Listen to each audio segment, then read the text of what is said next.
ঈমান যত বেশি হবে পাপ তত কম হবে, ঈমান যত কম হবে পাপ তত বেশি হবে। আল্লাহ তাআলা বললেন, ইন্নাস সালাতা তানহা আনিল ফাহশাই ওয়াল মুনকার ওয়া লাযিকরুল্লাহি আকবার। নিশ্চয় সালাত মানুষকে অশ্লীল কাজ থেকে দূরে রাখে। আল্লাহ তাআলা বলেন, নিশ্চয় সালাত মানুষকে পাপের কাজ থেকে, অপছন্দ কথা ও কর্ম থেকে দূরে রাখে। তো একটা মানুষ সালাতও আদায় করে, জিনাও করে, একটা মানুষ সালাতও আদায় করে, বিড়ি তামাক জর্দাও খায়, তাহলে এটা কি করে হলো? পাপও করে, সালাতও আদায় করে, এটা কেমন হয়ে গেল না? অথচ আল্লাহ তাআলা বলছেন, সালাত মানুষকে পাপ থেকে দূরে রাখে, অশ্লীল কাজ থেকে দূরে রাখে। হাজারো পুরুষ নারী জেনায় লিপ্ত আছে, সালাত আদায় করে। হাজারো পুরুষ নারী সুদ ঘুষ খায় আর সালাত আদায় করে। হাজারো নারী নগ্ন পথে চলে, তাহাজ্জুদ পড়ে। তাহলে কেমন হয়ে গেল? জি, সালাত আদায় করে বটে, কিন্তু ঈমান নেই। ঈমান দিয়ে পাপকে ঠেকানো যায়। যখন কেউ নেই তখন ঈমান দিয়ে পাপকে ঠেকানো যায়। ঈমান একটা জিনিস যা দিয়ে প্রকাশ্যে আল্লাহকে ভয় করা যায়, যা দিয়ে গোপনে আল্লাহকে ভয় করা যায়।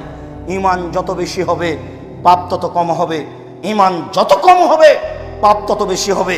যখনই সালাত আদায় করার পরে দেখবেন মিথ্যা কথা বললেন, না ঈমানের ঘাটতি আছে, একা একাই বলেন ব্যাপারটা কি, এটা বললাম কেন? যখনই কোনো অন্যায় কাজ করবেন তখনই মনে করতে হবে ঈমানের ঘাটতি আছে, ঈমান কোনো কাজ করে না, আমি এটা করলাম কেন? আমাকে তো এটা ঈমান দিয়ে ঠেকাতে হবে।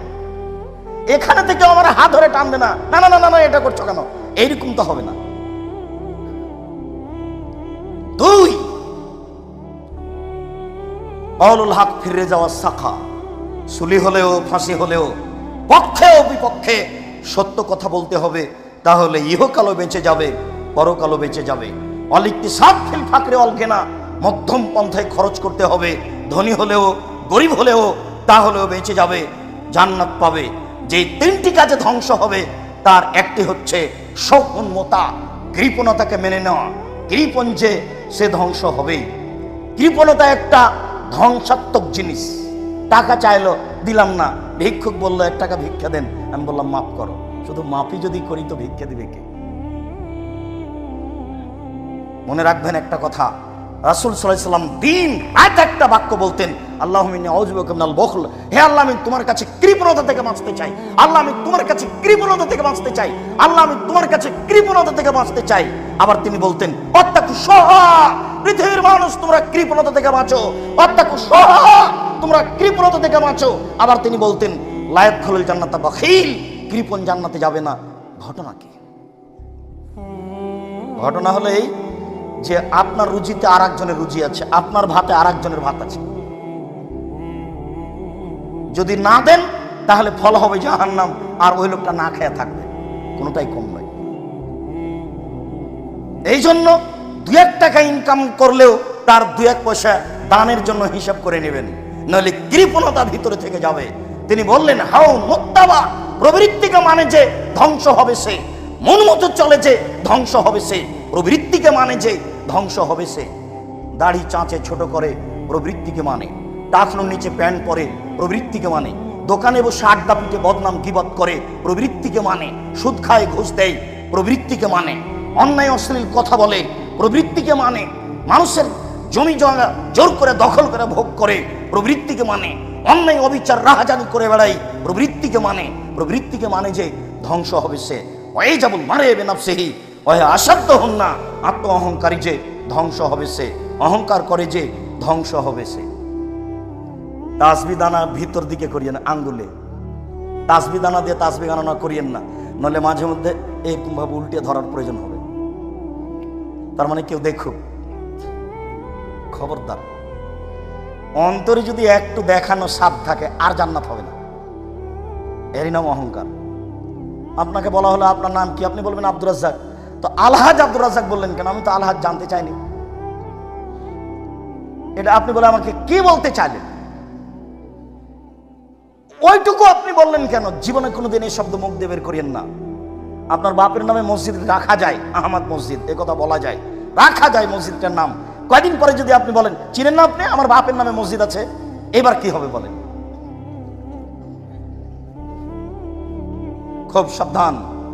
এরই নাম অহংকার। বললাম আপনার নাম কি? তো আপনি বললেন ডক্টর আহমদ। আমি তো ডক্টর জানতে চাইনি। আমি বললাম আপনার নাম কি? আপনার মা যেটা রেখেছে সেটা বলবেন। ভুল পথে চলে ইবাদত করে পরকাল হারায়েন না, খুব সাবধান। আত্ম অহংকারী যে ধ্বংস হবে সে, এইভাবে বলে সব চলে আসে। আমি তো এত কিছু জানতে চাইনি। সালামের সাথে সাথে আপনি বলছেন আমার ছেলেটা ইংরেজি সাবজেক্ট নিয়ে পড়ে, জানেন না আপনি ইংরেজি সাবজেক্টে ফার্স্ট হয়েছে, সেটা আপনি বলে আমাকে কি বলতে চান? এটা কি দেখাতে চাচ্ছেন আপনি? খুব সাবধান সম্মানিত দ্বীনি মুসল্লি ভাই। আবু হুরায়রা রাদিয়াল্লাহু তাআলা আনহু বলেন, রাসূল সাল্লাল্লাহু আলাইহি ওয়াসাল্লাম বলেছেন, মান খাফানি ফাকাদ আদলাজা। আল্লাহ তাআলা বলেন হাদিসে কুদসি, মান খাফানি আদলাজা ওমান আদলাজা বালাগাল মানজিলা। যে ব্যক্তি আমাকে ভয় করলো সে ব্যক্তি রাতের অন্ধকারে আল্লাহকে ডাকলো। ওমান আদলাজা বালাগাল মানজিলা। আর যে ব্যক্তি রাতের অন্ধকারে আল্লাহকে ডাকলো সে জান্নাতে চলে গেছে। আলা সাবধান থেকো, মনে রেখো, ইন্নে সিলাতাল্লাহি গালিয়া। আল্লাহর যেটা সম্পদ সেটা খুব দামি। মনে রেখো, আল্লাহর যেটা সম্পদ সেটা খুব দামি। মনে রেখো, আল্লাহর যেটা সম্পদ সেটা দামি। আলা ইন্নে সিলাতাল্লাহিল জান্নাহ। আল্লাহর সম্পদ হলো জান্নাত। এ ব্যাপারে জাহান্নামের কথা আসেনি। আল্লাহর নবী বলেননি, আল্লাহ বলেননি যে জাহান্নাম আমার সম্পদ। রাসূল সাল্লাল্লাহু আলাইহি সাল্লাম বলছেন, আল্লাহ তাআলা বলেন জান্নাত হলো আল্লাহর সম্পদ। যে ব্যক্তি আল্লাহকে ভয় করলো সে ব্যক্তি রাতের অন্ধকারে আল্লাহকে ডাকলো। আর যে ব্যক্তি রাতের অন্ধকারে আল্লাহকে ডাকলো সে স্তরে পৌঁছে গেছে, জান্নাতে চলে গেছে। মনে রেখো, আল্লাহর সম্পদ অতীব দামি। মনে রেখো, আল্লাহর সম্পদ হচ্ছে জান্নাত।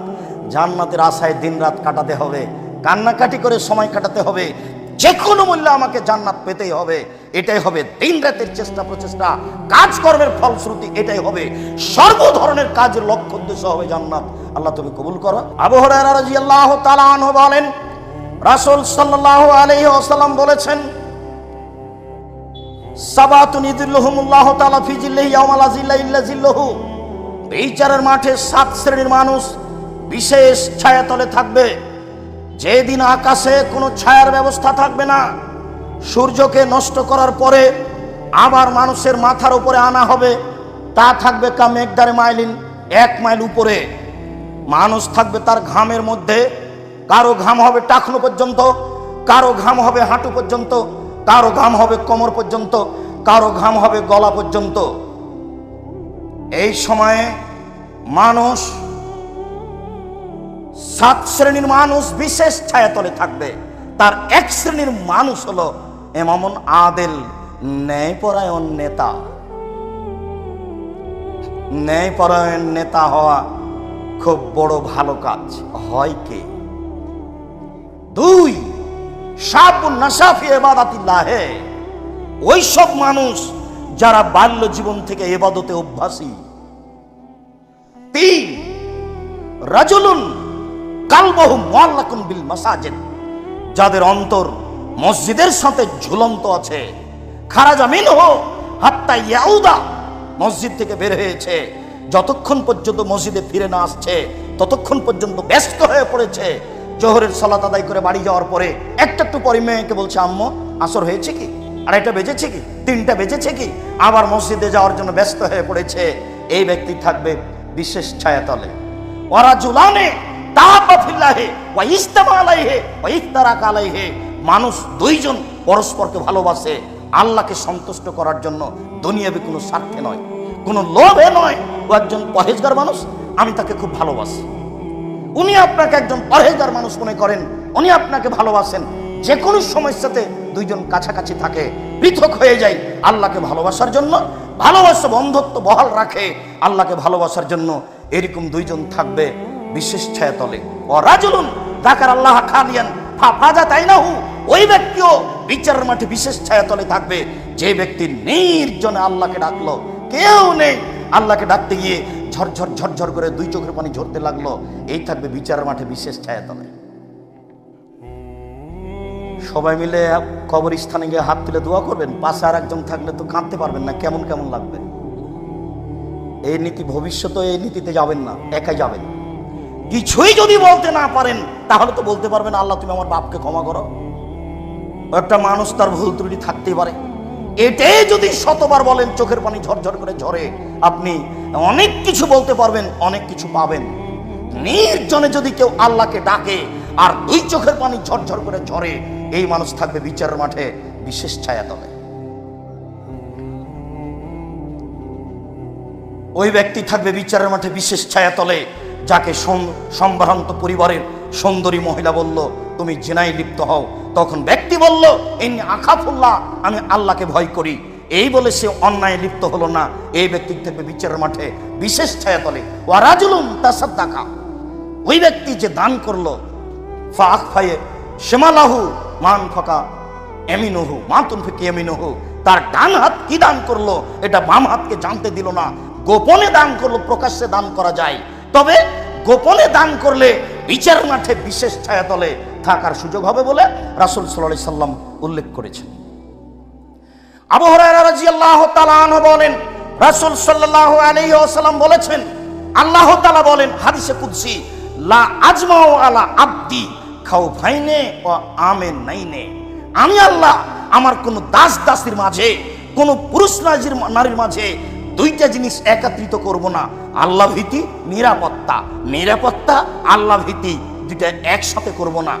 এই কথা বলার পরে তিনি বলছেন, মান খাফানি ফিদ দুনিয়া আমানতু ইয়াউমাল কিয়ামা, যে ব্যক্তি আমাকে দুনিয়াতে ভয় করবে আমি বিচারের মাঠে তাকে নিরাপত্তা দিয়ে দেব।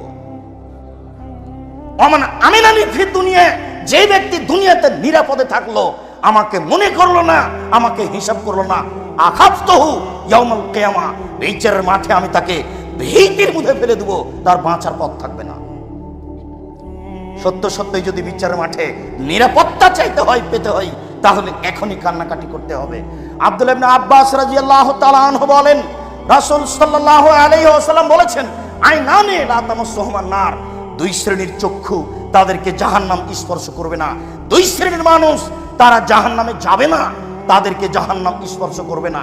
এক, হারাসাত ফি সাবিলিল্লাহ, ওই চক্ষু, ওই মানুষ যে আল্লাহর রাস্তায় পাহারা দেয়, আল্লাহর দ্বীনের ব্যাপারে দিন কাটায়, তাদেরকে জাহান্নাম স্পর্শ করবে না। ওয়া রাজুলুন ওয়া আইনুন বাকাত মিন খাশিয়াতিল্লাহ, ওই ব্যক্তি, ওই চক্ষু যে আল্লাহর ভয়ে কাঁদে, যে আল্লাহর ভয়ে কাঁদে, তাকে জাহান্নাম স্পর্শ করবে না। মুআবিয়া ইবনে হাওদা রাদিয়াল্লাহু তাআলা আনহু বলেন, রাসূল সাল্লাল্লাহু আলাইহি ওয়াসাল্লাম বলেছেন, লা ইয়ালজার রাজুলুন নারা বাকা মিন খাশিয়াতিল্লাহ হাত্তা ইয়াউদাল লাবানু ফি জারে, যে ব্যক্তি আল্লাহর ভয়ে কাঁদে ওই ব্যক্তি জাহান্নামে যাবে না। গাভীর ওলান বাট থেকে দুধ বের করে ভিতরে ঢোকানো যেমন অসম্ভব, যে ব্যক্তি আল্লাহর ভয়ে কাঁদে তার জাহান্নামে যাওয়া ওই রকমই অসম্ভব। গাভীর ওলান বাট থেকে দুধ বের করে ভিতরে ঢোকানো যেমন অসম্ভব। গাভীর ওলান বাট বুঝিত, গাভীর বাট থেকে দুধ বের করে ভিতরে ঢোকানো যেমন অসম্ভব, আল্লাহর ভয়ে কাঁদে যে তার জাহান্নামে যাওয়া তেমনি অসম্ভব, মানে সে জান্নাতে যাবেই।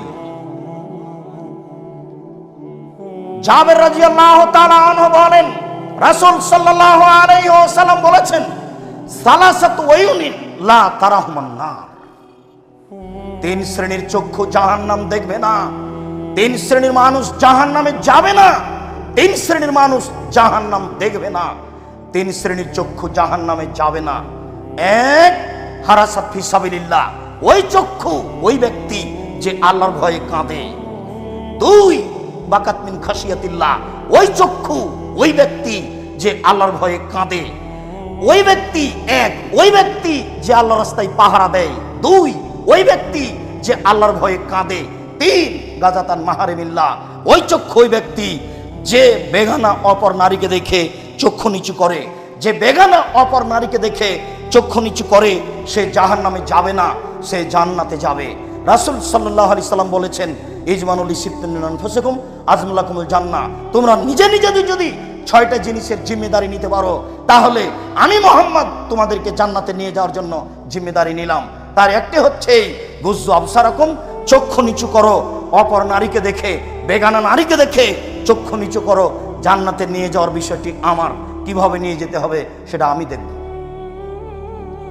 রাসূল সাল্লাল্লাহু আলাইহি সাল্লামকে বলা হলো, হঠাৎ যদি কোনো মহিলার উপরে চোখ পড়ে যায় তাহলে কি করতে হবে? তখন রাসূল সাল্লাল্লাহু আলাইহি সাল্লাম তাকে আদেশ করলেন, তুমি মুখটা ফিরিয়ে নিবা।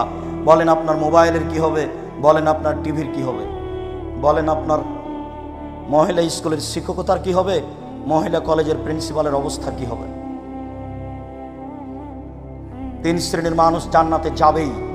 তার 1 শ্রেণীর মানুষ অপর নারীকে দেখে চক্ষু নিচু করে যে সে জান্নাতে যাবে, এবং তার ব্যাপারে জিম্মেদার রাসূল সাল্লাল্লাহু আলাইহি সাল্লাম। কিভাবে তাকে জান্নাতে নিয়ে যেতে হবে সেটা রাসূল সাল্লাল্লাহু আলাইহি সাল্লাম নিজে বুঝেন। আনাস রাদিয়াল্লাহু তাআলা আনহু বলেন, রাসূল সাল্লাল্লাহু আলাইহি ওয়াসাল্লাম বলেছেন, লাইসা শাইউন আহাব্বা ইলাল্লাহি মিন কাতরাতাইনি ওয়া সারাইনি। আল্লাহর নিকটে 2টি বিন্দু ফোঁটা যত প্রিয়, আল্লাহর নিকটে 2টি চিহ্ন দাগ যত প্রিয়, পৃথিবীর কোনো কিছু আল্লাহর কাছে তত প্রিয় নয়। কোনো দাগ চিহ্ন আল্লাহর কাছে তত প্রিয় নয়। 2টি বিন্দু ফোঁটা আল্লাহর কাছে যত প্রিয়, এক কাতরাতু দমইন মিন খাশিয়াতিল্লাহ, আল্লাহর ভয়ে 1 ফোঁটা চোখের পানি আল্লাহর কাছে যত প্রিয়, পৃথিবীর কোনো কিছু আল্লাহর কাছে তত প্রিয় নয়। 4 লক্ষ টাকা খরচ করে হজ করা কাজটি আল্লাহর কাছে যত প্রিয়, আল্লাহর ভয়ে 1 ফোঁটা চোখের পানি তার চেয়ে লক্ষ কোটি গুণ বেশি প্রিয়।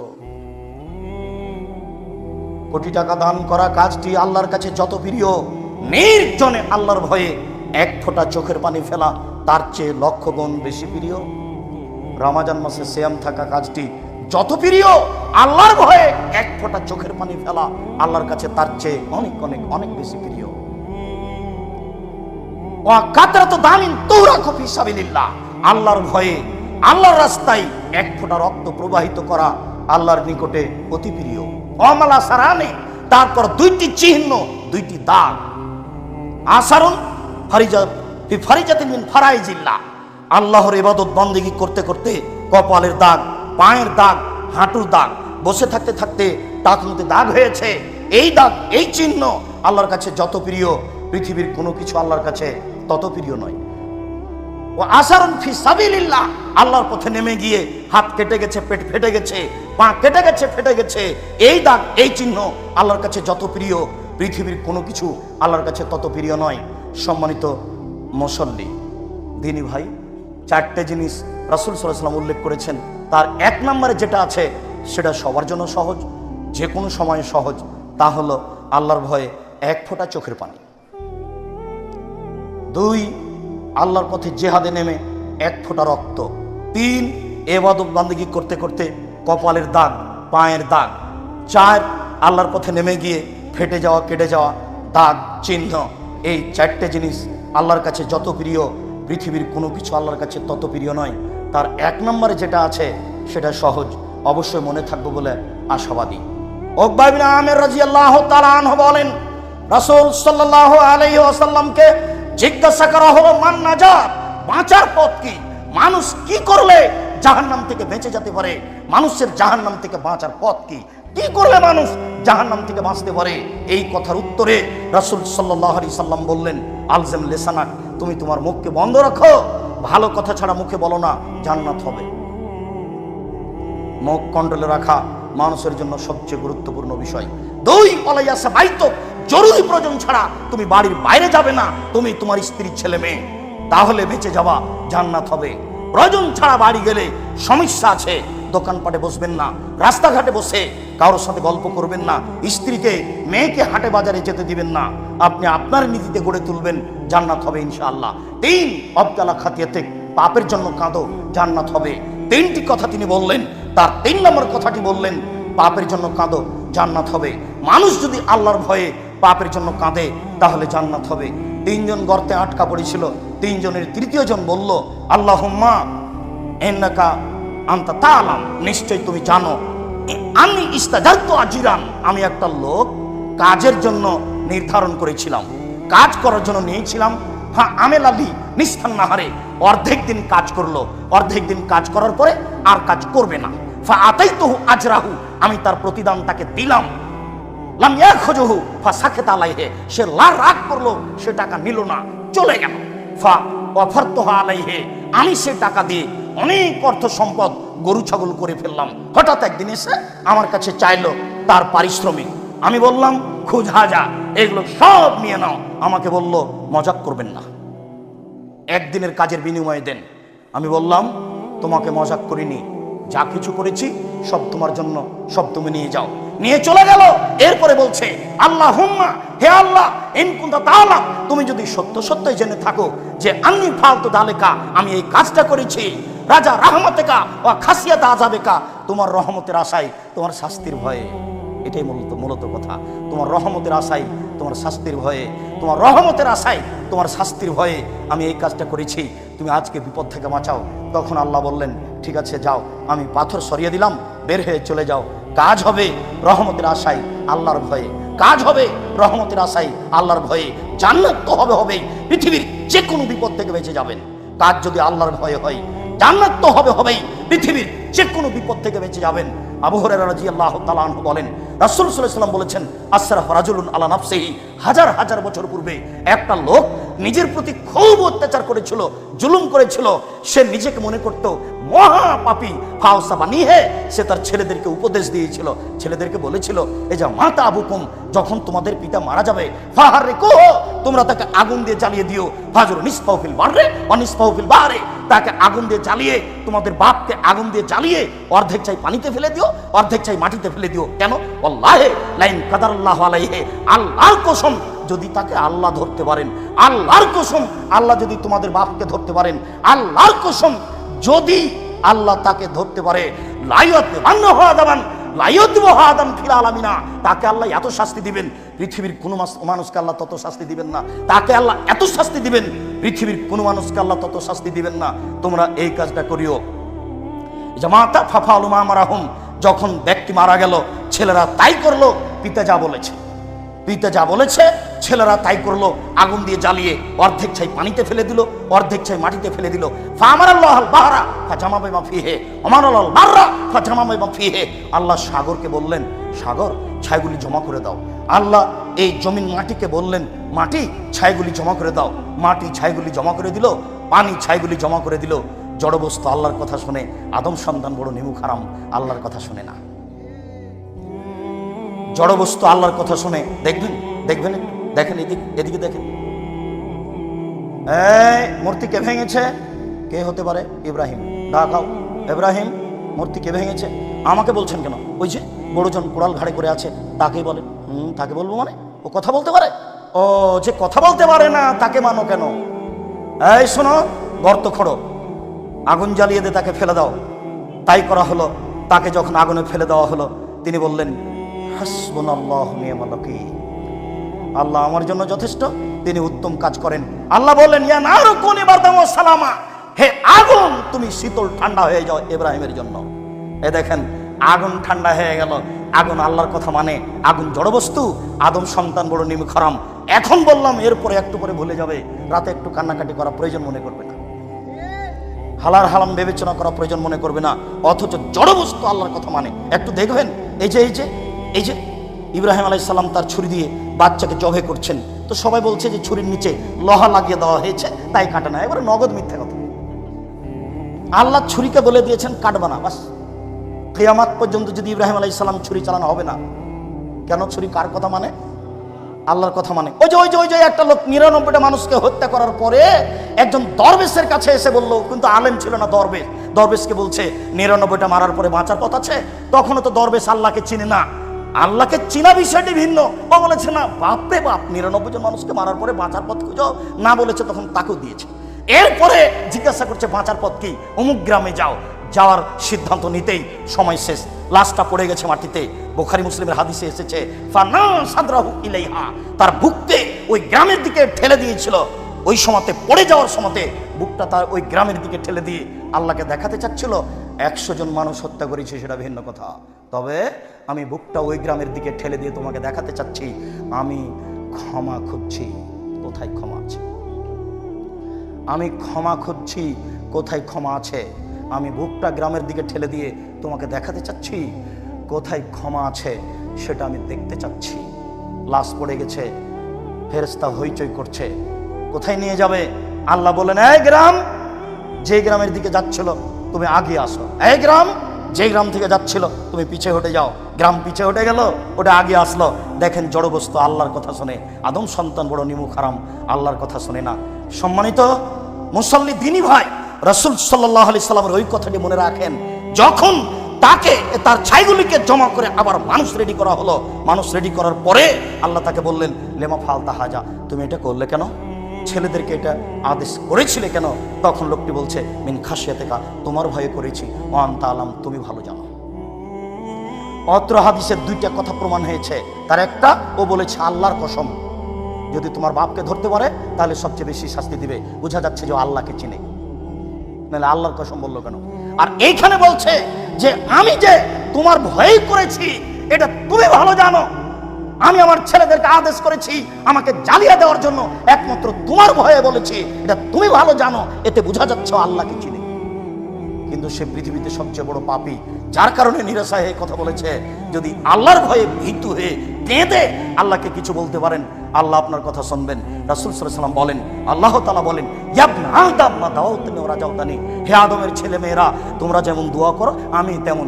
হে আদমের ছেলে মেয়েরা তোমরা আমার কাছে যেমন আশা করো আমি তেমন। তোমার আশা অনুপাতে আমি রয়েছি, তোমার প্রার্থনা অনুপাতে আমি রয়েছি। তুমি আমাকে যেমন বলো আমি তেমন রয়েছি। তুমি আমার উপরে যেমন আশা করো আমি তোমার আশা অনুযায়ী রয়েছি। আমি পরোয়া করি না তুমি কত বড় পাপী, আমি পরোয়া করি না তুমি কত বড় পাপী, আমি আল্লাহ পরোয়া করি না তুমি কত বড় পাপী।